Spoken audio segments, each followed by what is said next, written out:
మీకు తెలుసా గత 5 సంవత్సరాల్లో మీరు మీ బ్యాంక్ ఖాతాల్లో మినిమం బ్యాలెన్స్ మెయింటైన్ చేయకపోవడం వలన ఎంత అమౌంట్ కట్ అవుతుందో ఒక్కసారి వరల్డ్ బ్యాంక్ రిలీజ్ చేసిన గణాంకాలు చూస్తే షాక్ అవుతారు. అక్షరాల 8,500 కోట్ల రూపాయలు మినిమం బ్యాలెన్స్ మెయింటైన్ చేయకపోవడం వలన కట్ అయిన అమౌంట్. అయితే అందులో ఎక్కువ శాతం మధ్యతరగతి పేద వర్గాలు వారి బ్యాంక్ ఖాతాల నుండి కట్ అవుతున్నాయి.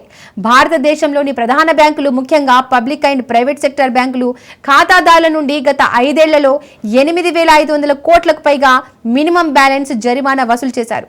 ఈ మొత్తాన్ని చూసి ఆర్థిక వర్గాలు, సామాన్య ప్రజలు ఆశ్చర్యానికి గురవుతున్నారు. మినిమం బ్యాలెన్స్ అంటే ఏంటి?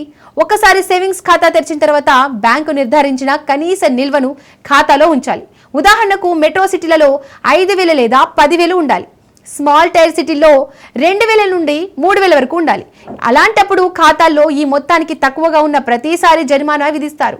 పేదవర్గం, రోజువారీ కూలీలు, చిన్న ఉద్యోగులు, రైతులు వీరికి ఈ మినిమం బ్యాలెన్స్ జరిమానా ఎక్కువ భారమవుతుంది. ఎందుకంటే వీరి ఖాతాల్లో పెద్దగా బ్యాలెన్స్ ఉండవు. నెలకు వచ్చే డబ్బు ఖర్చులకే సరిపోతుంది. ఇలా జరిమానాలు విధించినప్పుడల్లా వారు ఆర్థికంగా మరింత ఇబ్బందికి గురవుతున్నారు. ఈ 5 సంవత్సరాల్లో 8,500 కోట్ల రూపాయలు వసూలు కావడం అంటే ప్రతి సంవత్సరం సగటున 1,700 కోట్లు ఈ జరిమానాల ద్వారా వస్తున్నాయని అర్థం.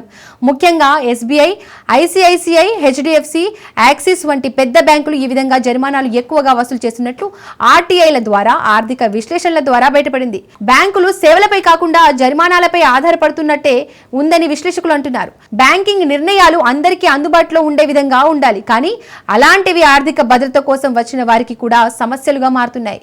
ఏదైనప్పటికీ ధనవంతులు సేఫ్ గానే ఉంటున్నారు, పేద మధ్యతరగతి ప్రజలే బలైపోతున్నారు.